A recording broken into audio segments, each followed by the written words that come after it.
All right, so. More operating procedures. This time, we're gonna talk about what you do on HF. And surprise, surprise, it's similar. Except in the case of HF, if you're instead of saying that you're listening, okay, you do a CQ, which means like calling all stations or Okay. calling any station, I think is what it stands for, followed by your call sign. So you would do CQ, CQ, CQ. This is W3RDL calling CQ and wait. After you have made sure nobody else is talking on that frequency. And these are different frequencies, not channels. Okay. So on your handy talkie and the FM, you're basically dealing with channelized frequencies. Mhm. So here it can be any frequency. Okay. If somebody calls you back, okay, then you send similar, their call sign followed by yours. Okay. And if you're doing a test transmission, I'm not sure everybody does this. There's a lot of kerchunking, Mhm. especially on repeaters where you make sure your radio's working and you just quickly key it. And sometimes it'll key the repeater and you get the CW Oh, really? call sign. Yeah. So you get on the repeater and you just push the PTT and there Yeah. you go? That's a virtual. That's not technically the way you're supposed to do I it. know, but you're tempted. You should actually key it and say, W3RDL testing or radio check or something. Okay. But I won't say everybody does that. So what is the meaning of the procedural signal CQ? No. What should you do before calling CQ?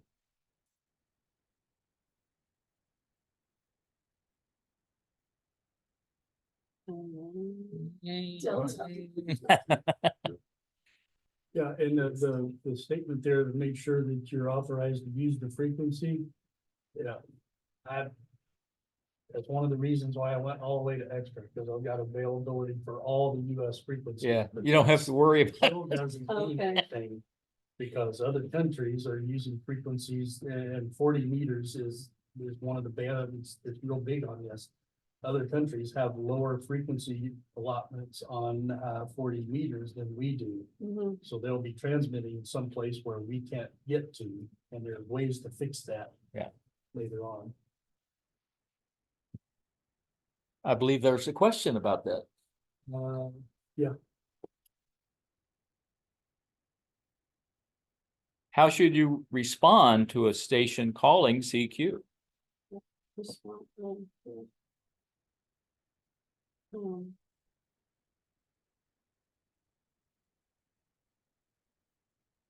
is it true?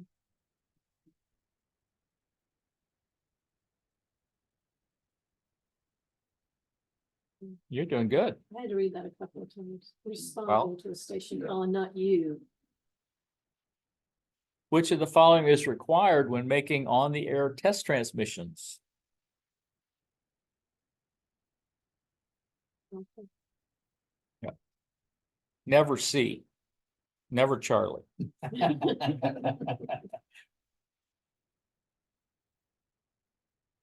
Okay, now there's shorthand signals, call Q codes. They're all, and I don't know how all these, I suspect they all came out of the telegraph era, where they use a lot of shorthand stuff. That's where you, if you see 73 a lot, Okay. Oh, I see that. yeah, What that is that? means best regards. It's a lot shorter than typing out best regards. and you should point out that 73 means best regards. 73s means best regards is. Yeah, so people that put 73s are wrong. Um, so QRM means that you are receiving interference from another station. Okay, There's a QRN, which isn't one on the test, which you're getting noise. mhm, QSY is you're changing frequency or you're requesting to change frequency. So if you're communicating with somebody mhm. and you're getting interference or it's noisy or whatever, you can do a, QSY and move to So a you would different say frequency, QSY like and then- you say, what, down 5 or Okay, some offset and both parties move, move. okay, If you're doing Morse code, CW, you'd use a QRS if person's sending too fast and you can't copy it. I guess you could do QRS if somebody's talking too fast. But normally it's for CW. Because usually won't be quiet long enough for you to get QRS in. You say QSL to confirm the message. It's like equivalent received or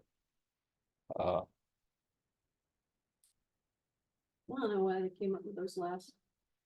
They don't seem to go with anything. no, I don't know who came up with them, but they don't always mean, it's not like an acronym. Exactly, thank you. QTH is your location where you are.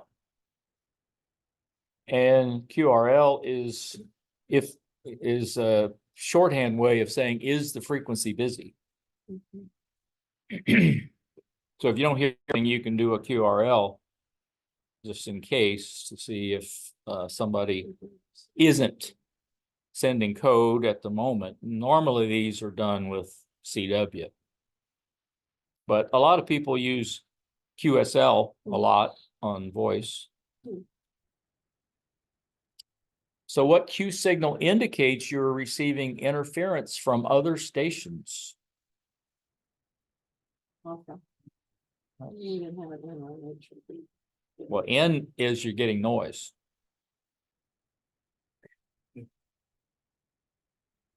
Which Q signal indicates you're changing frequency?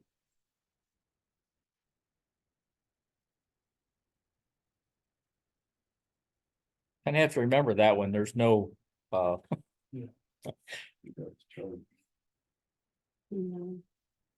Theta. Bravo. Theta. Well, beta works. There's more than one phonetic alphabet. Anything that For some reason, I'm stuck on theta. alpha, beta, gamma, Theta, yeah, well, that's the Greek system, not necessarily phonetic alphabet. Sorority, yes. I was at a Kappa Nu. I was. Delta Zeta. It's been so long ago. FCC provides general operating procedures.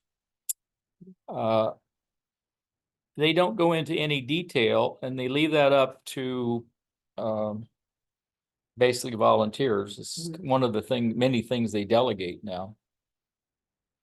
So, Who are the volunteers? huh? Who are the volunteers? Oh, okay. No, not for this. There's groups that do the band plans, Mhm. okay, which that's a band plan, Oh, okay, shorthand version, okay. okay, and the FCC has jurisdiction over the overall frequencies, Mhm. total band. But within the band is the band plan, and it's how it's divided up for CW and data and voice. And that's all done with these voluntary guidelines by, Okay. I can't remember the name of the volunteer group, maybe on another slide here. But that's how they have these sub bands divided up. And that's what your color code is on there for. Where the red, I believe, is CW and data, and green is voice, and you notice there, if you look at the 10 meter, Oh, I see the color code back here. where you can Yes, operate as a so- technician Mm-hmm. in a sub band. Oh, yeah, the 200 watts. Yeah. Okay. So what is a band plan beyond the privileges established by the FCC?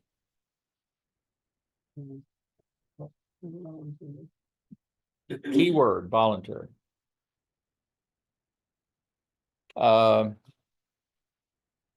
Yeah, the basic thing in amateur radio is courteous operation. Okay, you don't, even though, especially on what, 40 and 80, there's some non-courteous operators. Yes, there are. So we'll learn these. Huh? We'll learn who these people are that are not. If you get your general, yeah. Okay. You just kind of avoid them.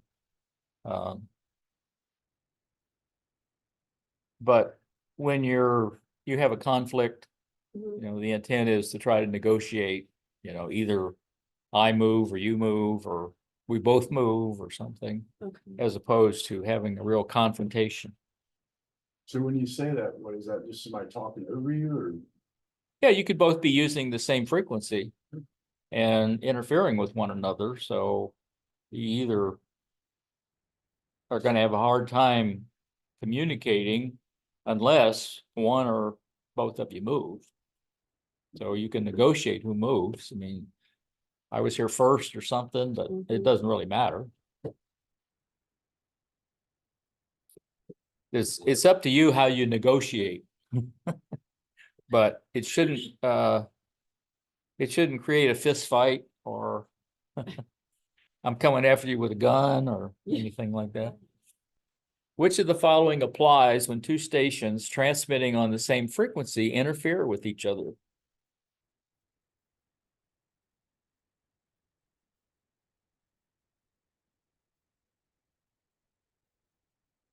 Mhm.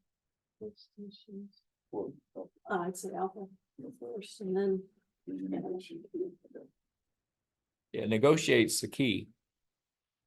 You could both choose another frequency, Mhm. but that's not negotiation. That would be after. It probably happens more often, you just move. But if you've already got a contact and somebody else is on there, I mean, you know, it's hard for you to move, you both, person you're talking to, you both have to QSY.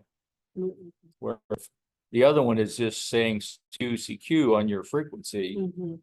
maybe you get them to move. Okay. 'Cause y'all- yes. How do you handle that? I haven't really had the problem. I mean, I don't get on there on HF very frequently because I'm always busy doing something, but when I do get on there, I just check to make sure the frequency that I've chosen is open or else I hang. And just find people. Okay, public service and emergency communications, there's some groups. I think these are phasing out actually, but they're still on the exam. Okay.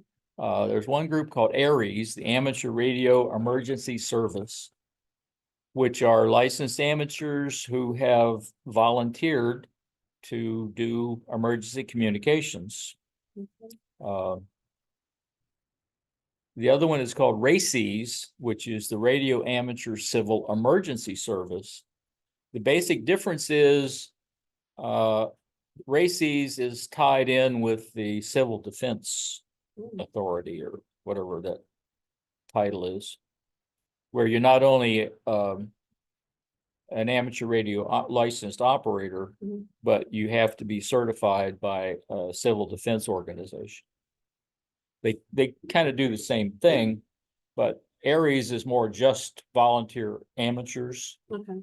and RACES is a little more official. Let people know that you want to be a part of that, say the Aries. Oh, you have to actually apply. Okay. If you go to the ARL site, Mhm. there's some links there for, you have to take some training courses Okay. and fill out an application. started to do it. I hadn't really followed through. Mhm. It was more than just filling out an application. Sounds interesting, though. You have to do some reading and studying. We do kind of a subset of that here Mhm. called MCOM, and a lot of clubs do. And that's kind of what this exercise this morning is with Simplex, to see, in case of an emergency, there's no internet, there's no repeaters. All we need is a handy talkie and who can talk to who. That's what we're interested in. Yeah, Steve is very calculating in the way he does this, so if you can't reach, he wants to know, and I'm sure he's making a list Okay. to see who can talk to who from their QTH, or from their house, from their home address. So, With their or wherever handy-talkie. they happen to be, with their. Or what, or Yeah. base station if, it's operable, Sure. which means it would have to be on batteries. Income. Yeah. That's right, that was, okay. Yeah, that's my whole He's thing. making notes of who can reach who so that the club can communicate in the case of an emergency. So how do we join your club? Steve, I'm happy to come- put you on the list. Come on the third Tuesday and give him Give me a well, shake? be prorated. Probably about $10 I now. don't know. what I it think he is. prorates it. It's $20 a year. All the clubs seem to be $20 a year. The only reason I asked is like being around here, if things really went bad, a hurricane, and, like to communicate with people and make sure what's going on. Yeah. But, you know, Yeah, you should come to a club meeting. You've been at the club meeting We once or twice have. before, right? and it's the third Third Tuesday. Tuesday, okay. And the social hour begins at 6:45 Okay. and lasts for 30 minutes until 7:15. And that's when the business meeting actually starts, is at 7:15. And then there's usually a presentation after they. Of something. Oh, yeah, he did. At least Space- Steve talking about something. He did all the different space. Rockets. We had one a few That was Jack. meetings ago on dummy loads that Eric gave, which was quite interesting. Doing it in making one with a water bottle, stainless steel water bottle. Okay. A 32-ounce one. That's funny. It was amazing how it worked. Let's see. Says Aries was established in 1935 as part of the ARL. Oh, gosh. And why are they phasing that out, you said? Do you I know? don't know. It just seems like there's very few clubs anymore that are really participating in Aries or races. Okay. Maybe there are more of them are doing like we are. Even P cars, I mean, they have some members that are Aries and races, but Mhm.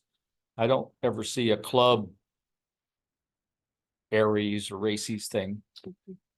Probably the closest thing is the Skywarn, where they've got one of the officers does Skywarn, which I think that Skywarn is what, K4NRD is associated with. Because he's always given the weather reports for North Florida, South Georgia. So I think that Skywarn that he's working with. Okay. and there's just one of the clubs that did both.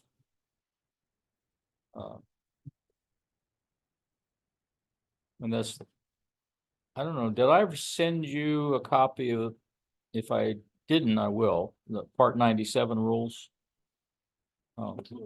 It's written by lawyers, it's fun reading, Oh, great. but that's where all of this stuff comes from. Okay. What is the Amateur Radio Emergency Service, ARES? Something's going on down there. There's two of them. Maybe we should get on Simplex and call it in.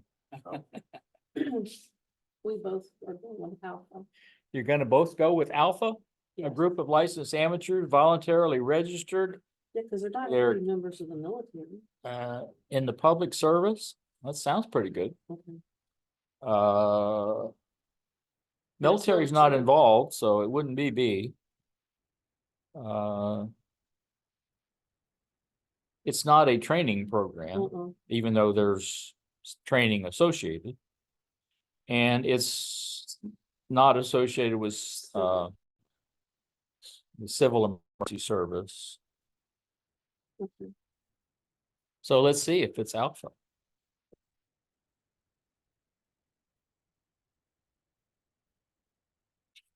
What is the Radio Amateur Civil Emergency Service, or RACES? Remember the significant difference between the two.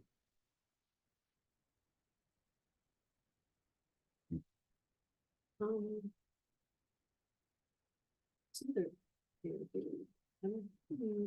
Services and civil ones.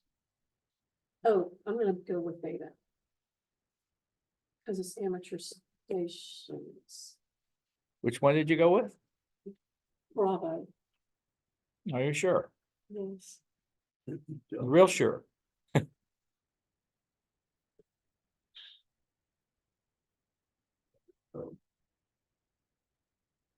Um, Although, Well, let's see. You learn by, oh, it's all of those? if you read them, they're kind of working up, you know? Emergency systems and amateur operators. Certified. Oh, yeah, certified by civil defense. I missed that one. and they just, the other one didn't say certified, but the way they're worded, they didn't have to. It says, or a civil defense. All the- That's a tricky one. Those one. Cause I would have, not knowing, I would have picked Charlie, Mhm. cause that's definitely correct. But then the other two are also. Could be. So what is RACES?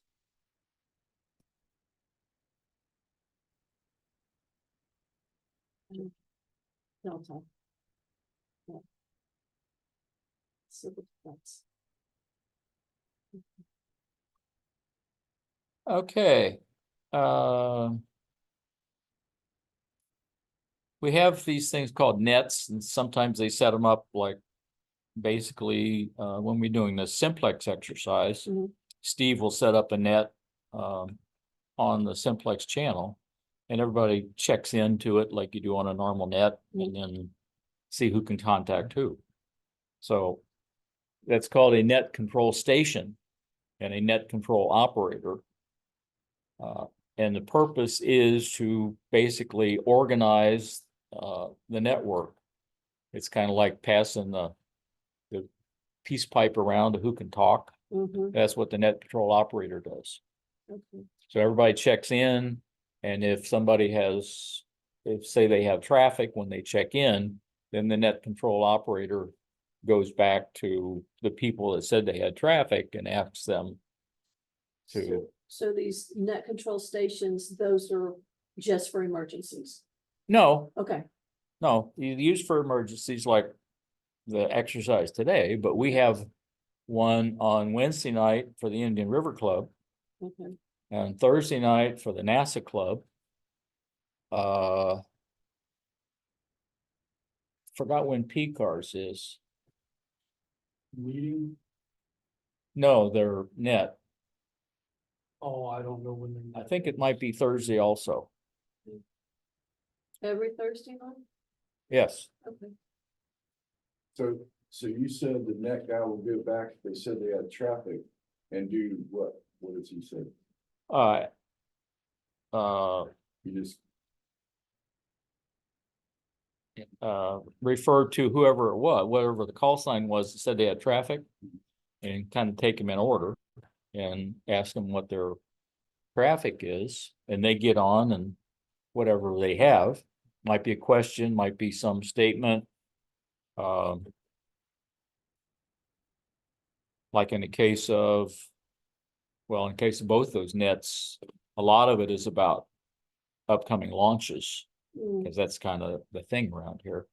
But, you know, other topics sometimes. The one Thursday night on the KSC net was basically about another NASA on the air tomorrow.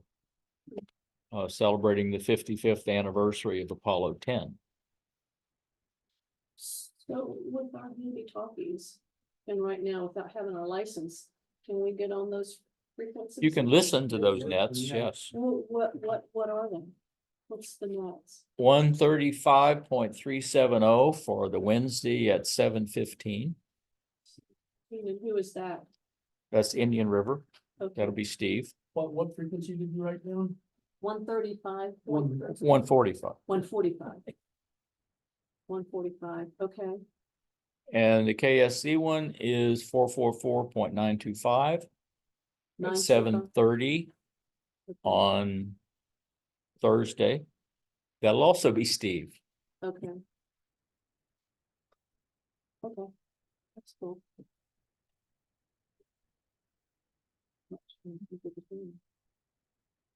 So basically, the net control operator does the check-ins, you know, controls communications around, sees if anybody has any other traffic or comments. And when it gets to the point nobody's got anything to say, discontinue the net. And it's just like a virtual Okay, net. It kind of takes over the repeater virtually. They basically, at the beginning, say, we're creating this net for, you know, taking out of general use. Doesn't mean it's disconnected. I mean, anybody can still listen or join in. okay. But that, for that time, they're gonna have control over it, okay, Right. got it. Whoop. Whoop, whoop. Yeah, I don't even see P cars on the list on the web, on the. Yeah, I usually get a message about there's a meeting after MRIN, which is part of their emergency stuff, but Mhm. I've never tried to join theirs. Which of the following are typical duties of a net control station?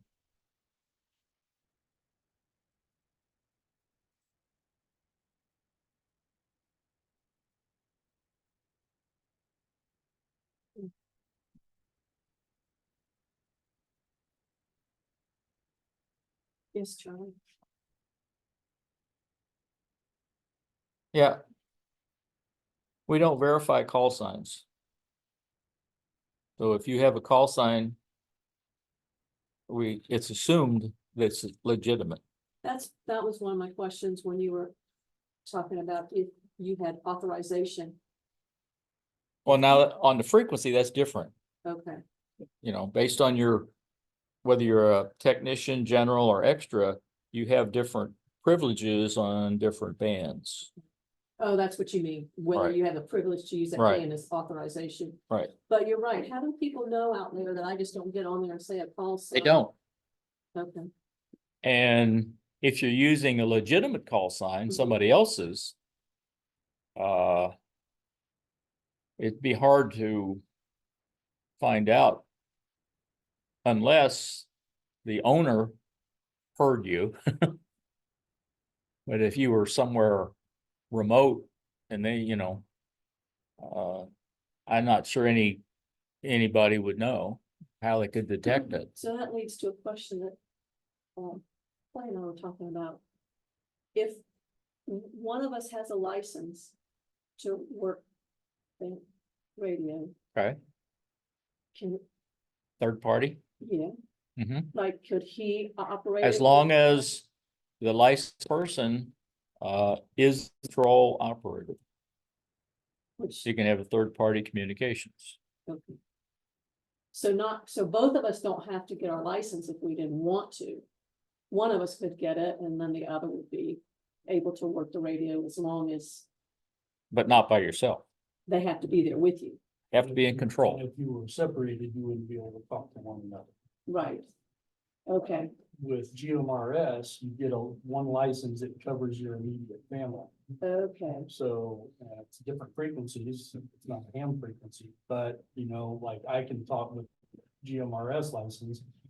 Out at Tosahatchee, I can talk to my wife if Jeep will reach that far. I'm pretty sure the one in the Jeep will, this one will. Yeah. The one in the Jeep will reach from Tosahatchee to Cocoa.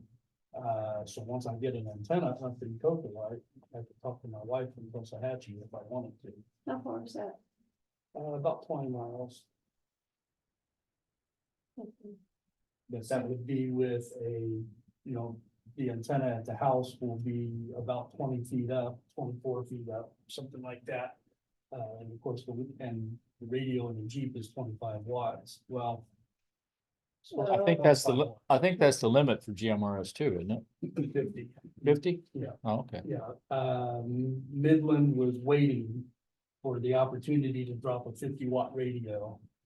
And so I don't know what the delay was, how long there was delay between 50 watts and, or between authorization to 50 watts and the time they dropped the radio, but they were the first ones to drop a 50-watt GMRS radio.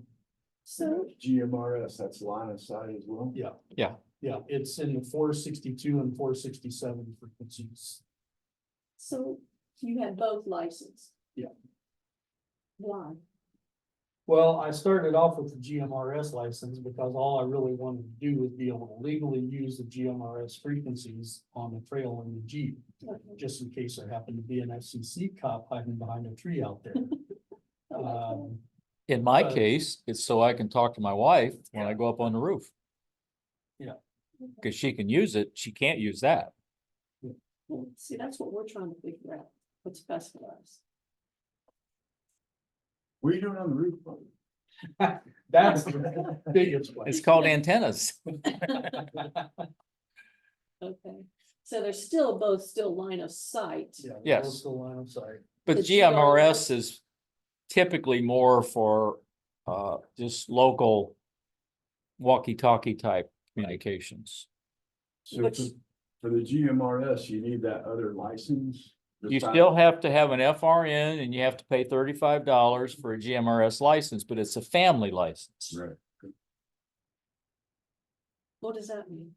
Anybody in the family is under that license. Okay, We can get Like- one license, I use it, you use it, the kids use it. Right. whether we're in the same room or Right. not. And you just use tactical call signs Okay, to identify. So when I'm out, I'm GMRS mobile and she's, I can't remember the call sign now. I've got a sticky over my rear view mirror that has a call sign on it. WRKJ 576. So I'm WRKJ 576 mobile and she's WRKJ 576 base. okay. So same call sign, just added thing on the end of it. I'm Whiskey Romeo Victor Papa 561. And on GMRS, you won't find anybody. If you hear somebody using the phonetic alphabet on GMRS, Mhm. it's a good bet that they also have a ham license. And unfortunately, you hear a lot of kids, Hmm. a lot of little girls talking to other little girls.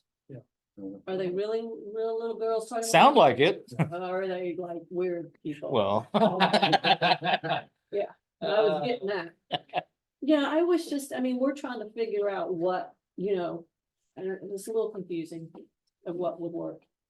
So you have to have a different radio, the GRMS and that, Well, some, Things do GMRS. they do. I've seen it on the menu. yeah, some of the, like, I don't know, some of the both cheaper Yeah. ones, This you one can have them here, unlocked and they'll do GMRS. It's unlocked, so it's got GMRS frequencies on it. Yeah, ours do. What this won't do is GMRS repeaters.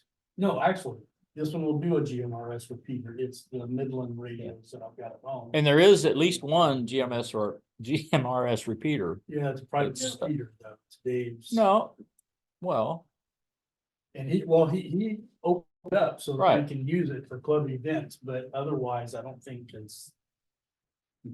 Well, I've gotten to it. You've gotten to it? Yeah. Cause I had just have a Mhm. cheap, I've got it from Amazon. Yeah. It was a pair of GMRS handy talkies for $20. Hmm. If we get the technician license. But we still have to get the GRMS license too. If you're gonna. Or, use I mean, Well, right, there's no connection between the two except they have the same FRN number. You only have one FRN number. Okay. But, most of the people using the GMRS frequencies don't have a license. And they don't read the small print in the box.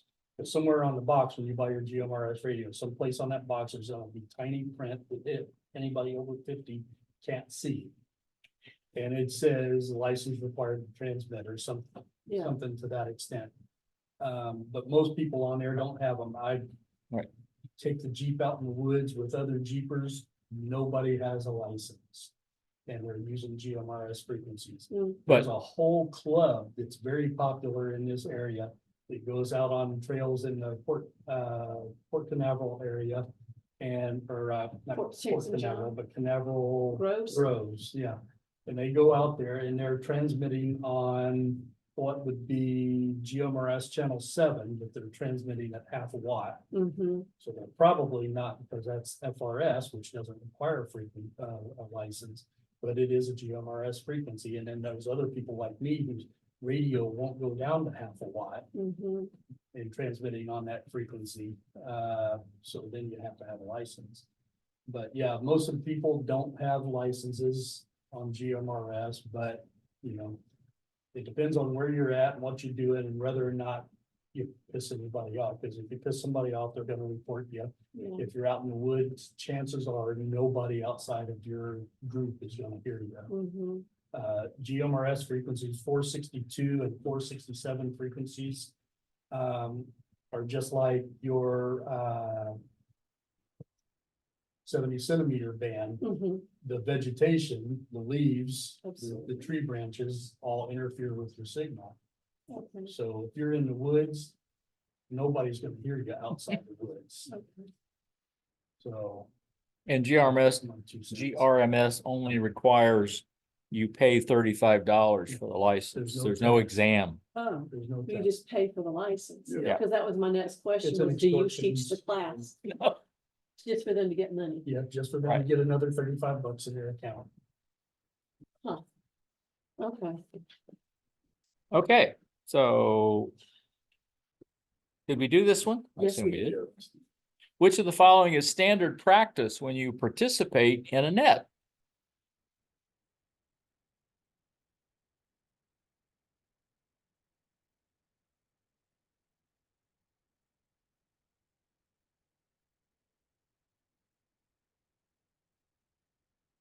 I'm gonna say Charlie. Because we talked about logging times and. There's no requirement. no to log address. anything, and they don't check the FCC database, so. Right. Don't have to log. And actually, the net control operator kind of does that, keeps track of, who checked in, Okay. name, location, what time, whether they had traffic or not. Okay. And I think all that stuff gets reported somewhere. I have to talk to Steve sometime. I don't know for sure.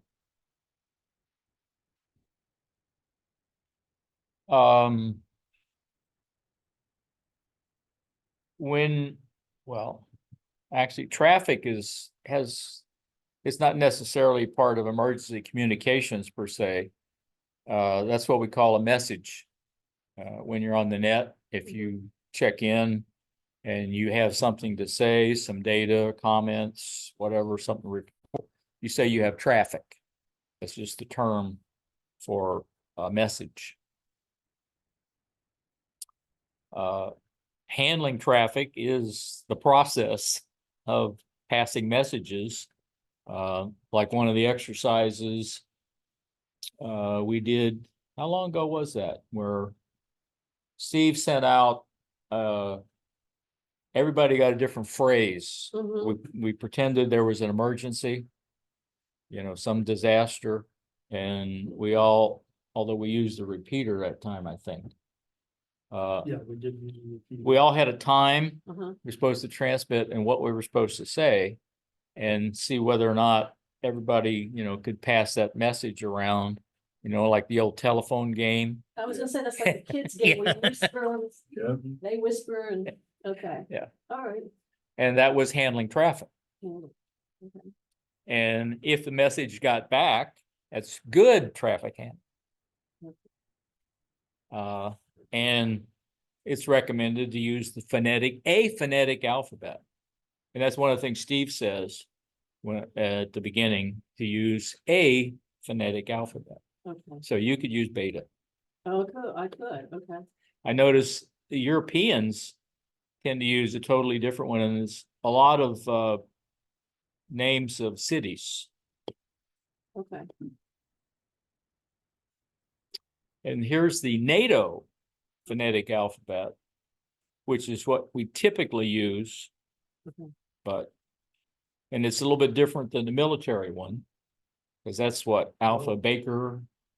No, that's exactly the one I learned in the Navy. and Oh, it took- really? it took Which like one 10 uses Baker? None that I know of, Oh, but I've heard it, Mm, and it's easy to figure out what they're talking about. yeah. Yeah, but yeah, I mean, it took 5 minutes to learn that, and like my third day in the Navy. In basic training, and people complain about not being able to learn it and remember it. huh. I have trouble remembering Mike. I just draw a blank. So what does the term traffic refer to in net operation?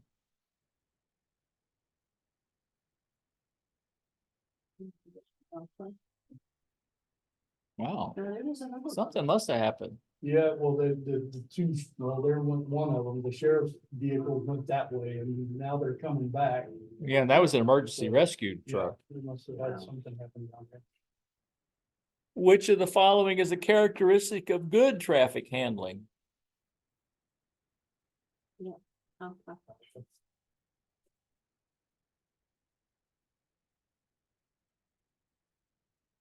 What technique is used to ensure that voice messages containing unusual words are received correctly? Mhm.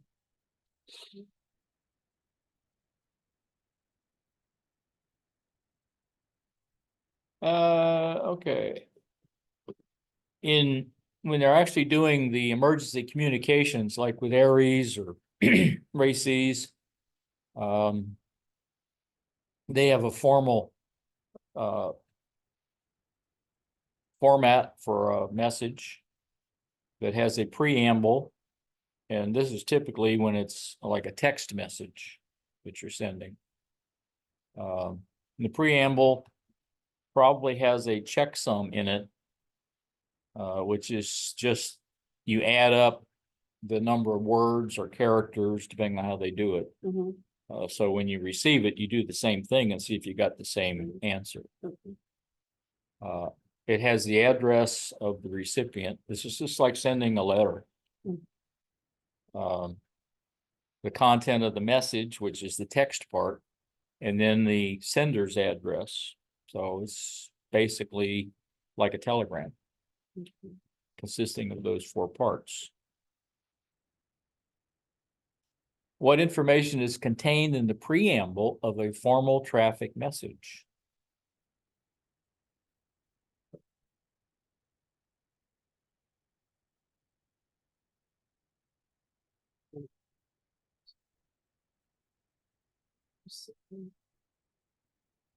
I'm gonna say Delta.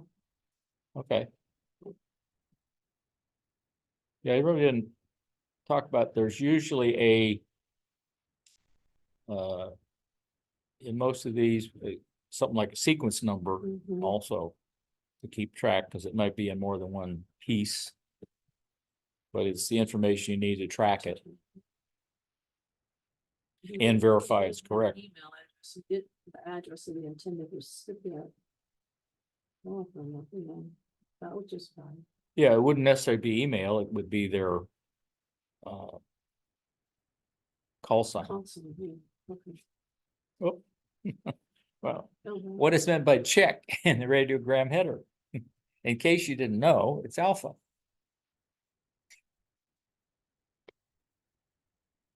Okay. Mhm. Okay, FCC rules. They always apply. Except. And there's always exceptions on these things. If there's immediate safety of human life Mhm. or property, then you can do anything necessary. You don't have to be licensed. You can use any frequency, any mode, Mhm. as long as it's really an emergency.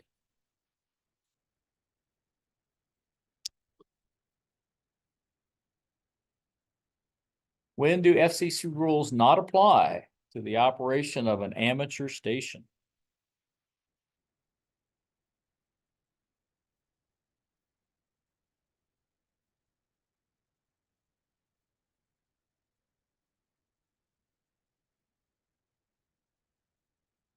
They're trying to trick you. Yeah, it is kind of tricky. I'm gonna say Delta too. Yeah. You said always. They always apply, except But it could be tricky. an amateur station are amateur station control operators ever permitted to operate outside the frequency privileges of their license class? Mhm. Read this one carefully. Yeah, I'm gonna go with Delta too. It's human life protection. Because the answer would be no, except they have the exception done.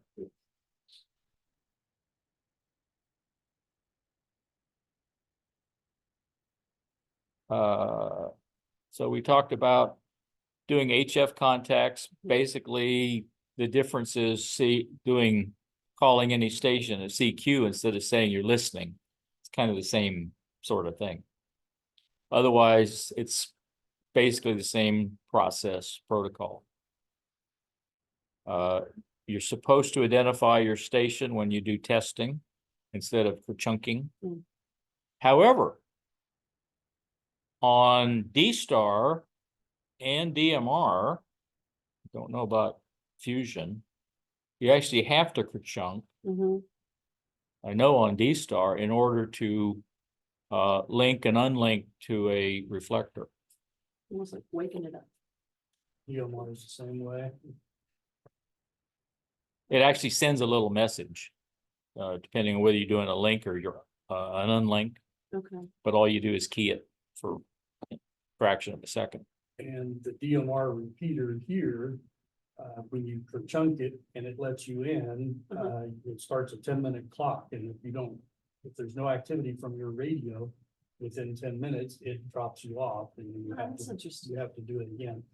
When you do that, when I use my hotspot at home, Mhm. it never drops me off. I can listen to the radio for hours Okay. on the hotspot, but it never drops me off. There's a place in the programming where you can program it to drop you off, but I don't. And the two QRM signals to remember Okay. are Q signals, is QRM and QSY.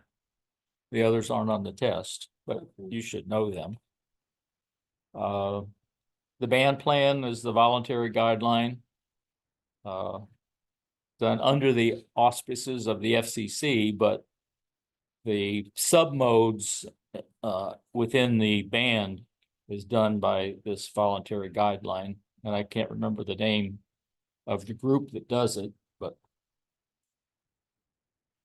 it's a voluntary group that sets those up. In fact, the FCC doesn't do much anymore except collect money and put your calls, give you a Yeah, call yeah. sign. And making sure that the frequency is available and that your privileges allow you to operate on that frequency. Mhm. And we talked about ARES and RACES. The basic difference is RACES is part of the civil defense. You have to be certified to do by a civil defense organization, where for ARES, you just have to join it and be a licensed amateur. Okay. And net control, there's a net control station and a net control operator. You pass traffic, you use the phonetic alphabet.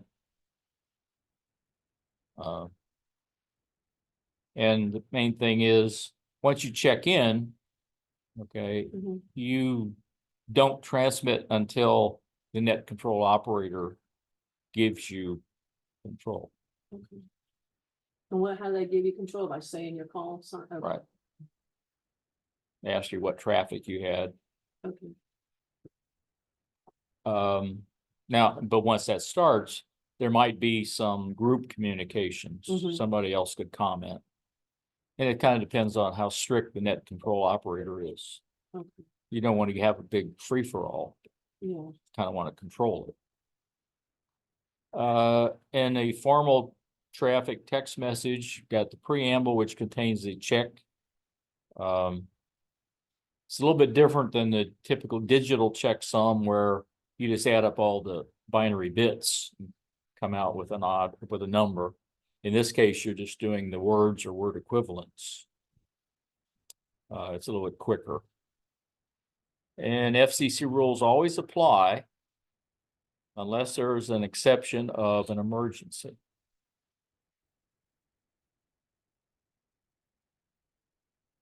Like that says protection of property, what would that mean? Flood, hurricane, something like that. It's not quite as, that's why it's listed second. It's not as important as human life, but it's significant. Your house is about to catch on fire or get Mhm. flooded away or something like that. So it has to be in the emergency. It's not like a hurricane's coming and everybody can just grab a radio and start talking when they don't have a license. It has to be. Yeah, I mean, you know, it has to be impending danger, not Not like talking about the weather. right. Okay. Like, reporting that so-and-so this building has collapsed Yeah. or Yeah. something But like that. the hurricane that we had, Matthew,